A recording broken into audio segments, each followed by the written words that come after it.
তন্ত্র মানে নিজেকে শুদ্ধ করা, তন্ত্র মানে মস্তিষ্ককে চেঞ্জ করা। তো এই বিষয়ে আপনি কি বলতে চান? নমস্কার, আজকে চলে এসেছি একটি গভীর জঙ্গলের মধ্যে। সেই জঙ্গলের মধ্যে একটি তারামায়ের মন্দির আছে। সেই মন্দিরে একটি সাধুটি নাকি একদম অল্প বয়সে, আর অল্প বয়সে সাধুটির মাথায় কিন্তু প্রচুর বুদ্ধি আছে এবং ঈশ্বরের জ্ঞান লাভ করেছেন বা সাধনা করছেন। সেই সাধুর সঙ্গে আজকে একটু আলোচনা করব, আমরা কথাবার্তা বলবো। সাধুর মধ্যে কত জ্ঞান আছে, অবশ্য আমার মধ্যে বেশি জ্ঞান নেই, তবুও সাধুর থেকে একটু জ্ঞান নেওয়ার চেষ্টা করব। আর সাধু খুব অল্প বয়সে সাধু হয়ে গেছেন কেন, তাও শুনবো। আর এই সাধু এই শ্মশান কালীমাতার কাছেই থাকে নাকি অন্য কোথাও এনার আশ্রম আছে, সবগুলো শুনবো। দেখতে থাকুন এই ভিডিওটা। যাব এখন সেই শ্মশান মাতার কাছে, সাধুর আশ্রমে। চলুন। আপনার নামটা একটু বলবেন সাধু বাবার? আমার নাম তাপস আনন্দ শাস্ত্রী। তাপস আনন্দ শাস্ত্রী। হ্যাঁ। ক্ষমা করবেন সাধু বাবা। তো আজকাল যে তান্ত্রিক জ্যোতিষী আমাদের দেশে, এরা কিন্তু অনেক সময় ভালো করছে কতটা আমি জানি না, অনেক সময় জানা যায় যে ক্ষতি হয়ে যাচ্ছে। এর কাছ থেকে 10,000 নিচ্ছে, ওর কাছ থেকে 50,000 নিচ্ছে, ওর কাছ থেকে 5,000 নিচ্ছে। এরা কি অরিজিনালি ভালো করে, বা এদের কি আমাদের দেশে এইভাবে করা উচিত? আপনার মন থেকে কি বলে? শাস্ত্র মতে দেখতে গেলে আমাদের জ্যোতিষ শাস্ত্রও আছে, সেগুলো যদি সবাই ঠিকঠাক মেনটেন করে চলে, যারা জ্যোতিষী আছেন, শাস্ত্রজ্ঞ আছেন, তারা সেইগুলো যদি ঠিকঠাক বিচার বিবেচনা করেন, শুধুমাত্র যদি পয়সার পেছনেই না ছোটেন। আচ্ছা, এর মধ্যে কি কোনো কাজ আছে আপনার কি মনে হয়? তান্ত্রিক যারা কাজ করে, বলে এই যজ্ঞ করে, এই হোম করে, আমি অমুক করে গাছরা দিই, এগুলো কি সঠিক কাজ আছে এর মধ্যে? ওই যে বললাম, যদি সে শুধু পয়সার পেছনেই না ছোটে, যদি সে সৎ কাজটা করে, তন্ত্র সাধনার অবশ্যই গুণ আছে। আচ্ছা তার আচ্ছা, তো জলজান্ত উদাহরণ আমাদের মাই তো রয়েছেন। তন্ত্র সাধনা বলে যে একটা জিনিস আছে, তার তো কাজ থাকবেই যদি সঠিক নিয়মে কাজ করা যায়, সেটাই বলছি কিন্তু এই সাধু বাবা। তো সাধু বাবা, আপনি কোন লাইনটায় আছেন? আপনি কি তন্ত্রবিদ্যা এগুলো না, জানা না, আছে? না। আমরা কি সাধনা করেন? আমরা শৈব মতে শিব বিষ্ণু আমাদের দুই উপাসক। আহ, আমাদের সনাতন ধর্মে যে শঙ্করাচার্যজি, আদি শঙ্করাচার্যজি 13টা আখাড়া তৈরি করে দিয়েছেন, তার মধ্যে একটি আখাড়া, তার মধ্যে যুক্ত আছি আমরা। শ্রী পঞ্চায়েতি বরা উদাসীন আখাড়ার আচ্ছা আচ্ছা। আমরা আখাড়া সম্প্রদায়। আমাদের সম্প্রদায় শিব এবং বিষ্ণু দুজনকেই মানা হয়। আপনি কি ভারতবর্ষ ছাড়া আর থাকার অন্য চেষ্টা কোথাও করি। গেছেন? না, ভারতবর্ষের বাইরে এখনো যাইনি। আমাদের কামরূপ কামাখ্যায় গেছেন? কামরূপ কামাখ্যা তো আমাদের ভারতবর্ষের মধ্যেই। হ্যাঁ, ওইখানে গেছেন? না, ওখানে এখনো ওখানে যাইনি। তো আমাদের ভারতবর্ষের মধ্যেই যতগুলো শক্তিপীঠ আছে এখনো, অখণ্ড ভারতের কথা বলছি না, বর্তমান ভারতের কথা বলছি, সেগুলোই আগে দর্শন করে শেষ করে আমার মনে হয় তারপরে ভারতের বাইরে যাওয়া উচিত। দরকার আছে। তন্ত্র মানে নিজেকে শুদ্ধ করা, তন্ত্র মানে মস্তিষ্ককে চেঞ্জ করা। তো এই বিষয়ে আপনি কি বলতে চান? তন্ত্র মন্ত্রের মাধ্যমে সহজ ভাষায় বলতে গেলে একটা পতিত জমি যেমন পড়ে থাকে, চাষ না দিলে তাতে ফসল হয় না। তন্ত্র মন্ত্র এগুলো, যোগ ব্যায়াম, এগুলো ঠিক তেমনই। আগে আমাদের শরীরকে জানতে হয়। শরীরকে জানতে হয়, তাই তো? শরীরকে না জানলে কিন্তু কিছুই জানা যায় না। আমাদের শরীরের মধ্যেই সবকিছু আছে। আমাদের ঋষি মনীষীরা, এখন তো সায়েন্টিস্ট বলে, ঠিক আছে, আমাদের ঋষি মনীষীরাও তাই ছিলেন।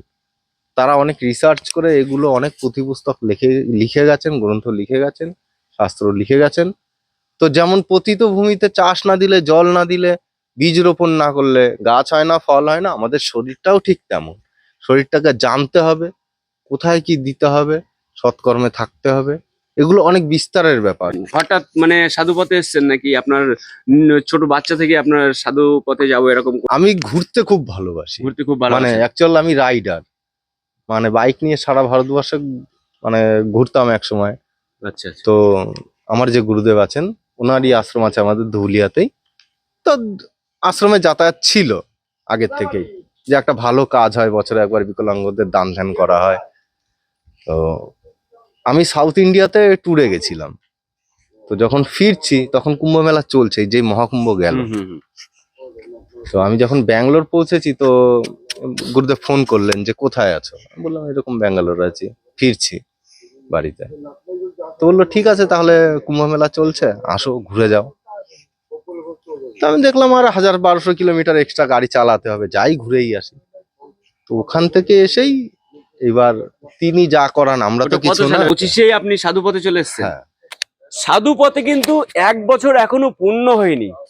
তো জ্ঞান জ্ঞান কিন্তু বয়স দেখে না, জ্ঞান থাকে নিজের মধ্যে।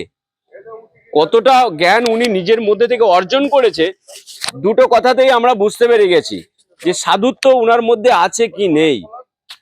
জাস্ট আপনারাও একটু কমেন্ট করতে ভুলবেন না। এটা সাচ্চা সাধু। আমার যতটা মানে ধারণা, যতটা পেয়েছি ইনার থেকে, দুটো চারটে কথার মধ্যে আমি বুঝতে পেরেছি। সাধু মানে এই না যে তাকে পোশাক ধারণ করতেই হবে, আপনার মনটা সাধু হতে হবে। একদম। আপনি কোনো কুকর্ম করবেন না, কাউকে ঠকাবেন না, কাউকে আঘাত দেবেন না, সবাইকে যতটা পারবেন নিজের থেকে সাহায্য করবেন, ঠিক আছে? এইটাই হচ্ছে সাধু। আচ্ছা, আমরা যেখানেই যাই, বা আমরা সাইডে আর একটা সাধুকে দেখলাম এখানে আসতে, প্রত্যেকটা সাধুর দেখি মুখে দাড়ি গোপ, মানে দীর্ঘদিন, তারপর জটাও দেখতে পাই আপনার। দেখুন, এই এই ব্যাপারটায় লিখিত কোথাও কিছু নেই, কিন্তু যে আপনাকে জটা রাখতে হবে, চুল বড় রাখতে হবে, দাড়ি রাখতে হবে। আহ, আহ, পুরোনো দিনের যদি আপনি দেখেন বা কথা শোনেন, যে আপনি এখনো খেয়াল করবেন যে বড় বড় মানে সায়েন্টিস্ট, এইগুলো আমাদের ধারণ করতে হবে, এর কোনো মানে নেই। না না না, তাদের কর্মের মধ্যে এতটাই মগ্ন থাকে যে যে দাড়িটা শেভ করতে হবে বা চুলটা কাটিং করাতে হবে, তারা সেই হিসেবটা করে যে ওই সময়টা আমার ওই কাজে যতটা যাবে, তার থেকে আমার যে মূল কাজে আমি নিজেকে নিয়োজিত করেছি, সেই কাজটা আমি সময়টা দিলে ভালো হবে। আপনি কি এরকমই থাকবেন যে আমি আপনার আগাগোড়া যতদিন সাধু পথে থাকবেন বা সাধু পথে এসছেন, সাধুই তো থাকবেন? তো এইভাবে আপনার কি এইটাই বেশভূষা আপনি মেনে নিয়েছেন যে আমি সারা জীবনটা এইভাবে কাটিয়ে দেবো, এটা কি আপনার?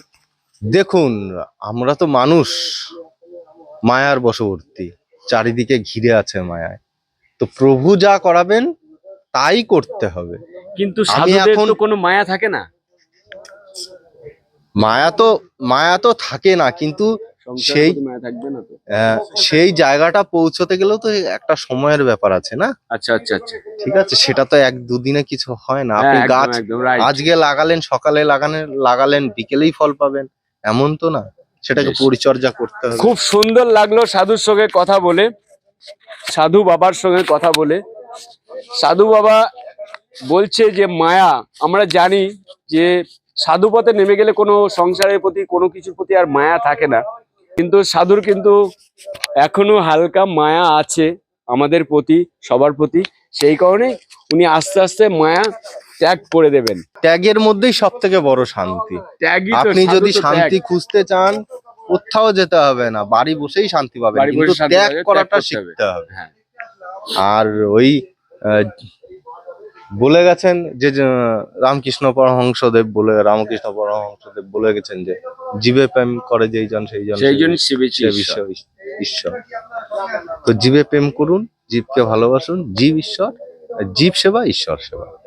আচ্ছা, আমরা যে দেখি সমস্ত জায়গায়, অনেক জায়গায় যায়, অনেক জায়গায় সাধুদের দেখেছি।